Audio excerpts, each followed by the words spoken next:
Part 2. Chapter 11. The Sargasso Sea. That day the Nautilus crossed a singular part of the Atlantic Ocean. No one can be ignorant of the existence of a current of warm water known by the name of the Gulf Stream. After leaving the Gulf of Florida, but before entering the Gulf of Mexico, about 45 of N. lat. This current divides into two arms. The principal one going towards the coast of Ireland and Norway, whilst the second bends to the south, about the height of the Azores, then touching the African shore, and describing a lengthened oval, returns to the Antilles. This second arm, it is rather a collar than an arm, surrounds with its circles of warm water that portion of the cold, quiet, immovable ocean, called the Sargasso Sea, a perfect lake in the open Atlantic. It takes no less than 3 years for the great current to pass round it. Such was the region the Nautilus was now visiting. A perfect meadow, a close carpet of seaweed, fucus, and tropical berries, so thick and so compact that the stem of a vessel could hardly tear its way through it. And Captain Nemo, not wishing to entangle his screw in this herbaceous mass, kept some yards beneath the surface of the waves. The name Sargasso comes from the Spanish word Sargasso, which signifies kelp. This kelp, or berry, plant, is the principal formation of this immense bank, and this is the reason why these plants unite in the peaceful basin of the Atlantic. The only explanation which can be given, he says, seems to me to result from the experience known to all the world. Place in a vase some fragments of cork or other floating body, and give to the water in the vase a circular movement. The scattered fragments will unite in a group in the center of the liquid surface, that is to say, in the part least agitated. In the phenomenon we are considering, the Atlantic is the vase, the Gulf Stream the circular current, and the Sargasso Sea the central point at which the floating bodies unite. I share Maury's opinion, and I was able to study the phenomenon in the very midst, where vessels rarely penetrate, products of all kinds, heaped up among these brownish plants, trunks of trees torn from the Andes or the Rocky Mountains, by the Amazon or the Mississippi, numerous wrecks, remains of keels, or ships' bottoms, side planks stove in, and so weighted with shells and barnacles that they could not again rise to the surface. And time will one day justify Maury's other opinion, that these substances thus accumulated for ages will become petrified by the action of the water and will then form inexhaustible coal mines, a precious reserve prepared by far-seeing nature for the moment, when men shall have exhausted the mines of continents.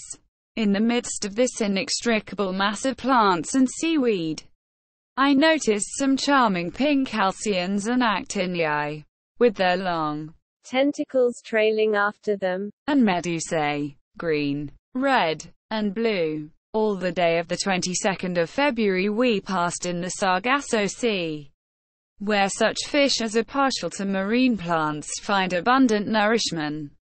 The next, the ocean had returned to its accustomed aspect. From this time for 19 days, from the 23rd of February to the 12th of March, carrying us at a constant speed of 100 leagues in 24 hours. Captain Nemo evidently intended accomplishing his submarine program, and I imagined that he intended, after doubling Cape Horn, to return to the Australian seas of the Pacific. Ned Land had cause for fear. In these large seas, void of islands, we could not attempt to leave the boat, nor had we any means of opposing Captain Nemo's will. Our only course was to submit. But what we could neither gain by force, nor cunning, I like to think might be obtained by persuasion. This voyage ended, would he not consent to restore our liberty? under an oath never to reveal his existence. An oath of honor which we should have religiously kept. But we must consider that delicate question with the captain. But was I free to claim this liberty? Had he not himself said from the beginning, in the firmest manner, that the secret of his life exacted from him our lasting imprisonment on board the Nautilus? And would not my 4 months' silence appear to him a tacit acceptance of our situation? And would not a return to the subject result in raising suspicions which might be hurtful to our projects, if at some future time a favorable opportunity offered to return to them, during the 19 days mentioned above, of any kind happened to signalize our voyage? I saw little of the captain. He was at work. In the library I often found his books left open, especially those on natural history.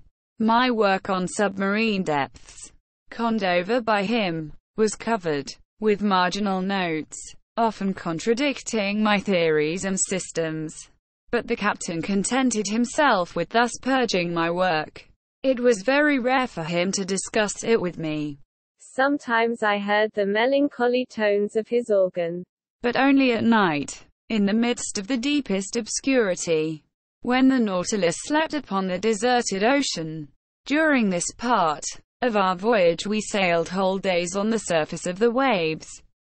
The sea seemed abandoned. A few sailing vessels on the road to India were making for the Cape of Good Hope.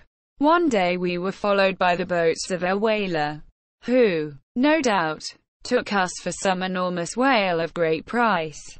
But Captain Nemo did not wish the worthy fellows to lose their time and trouble, surrendered the chase by plunging under the water.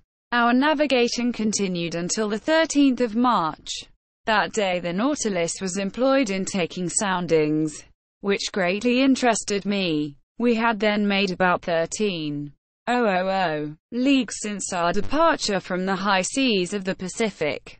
The bearings gave us 45.37 feet s. lat. And 37.53 feet w. long. It was the same water in which Captain Denham of the Herald sounded 7,000 fathoms without finding the bottom. There, too, Lieutenant Parker, of the American frigate Congress, could not touch the bottom with 140 fathoms. Captain Nemo intended seeking the bottom of the ocean by a diagonal sufficiently lengthened by means of lateral planes, placed at an angle of 45 with the water line of the Nautilus. Then the screw set to work at its maximum speed, its 4 blades beating the waves with indescribable force. Under this powerful pressure, the hull of the Nautilus quivered like a sonorous chord and sank regularly under the water. At 7,000 fathoms I saw some blackish tops rising from the midst of the waters. But these summits might belong to high mountains like the Himalayas or Mont Blanc, even higher, and the depth of the abyss remained incalculable. The Nautilus descended still lower. In spite of the great pressure, I felt the steel plates tremble at the fastenings of the bolts. Its spars bent. Its partitions groaned. The windows of the saloon seemed to curve under the pressure of the waters. And this firm, if, as its captain had said, it had not been capable of resistance like a solid block. We had attained a depth of 16,000 yards, 4 leagues, and the sides of the Nautilus then bore a pressure of 1,600 atmospheres, that is to say, 200 pound, to each square 2/5 of an inch of its surface. What a situation to be in, I exclaimed, to overrun these deep regions, where man has never trod.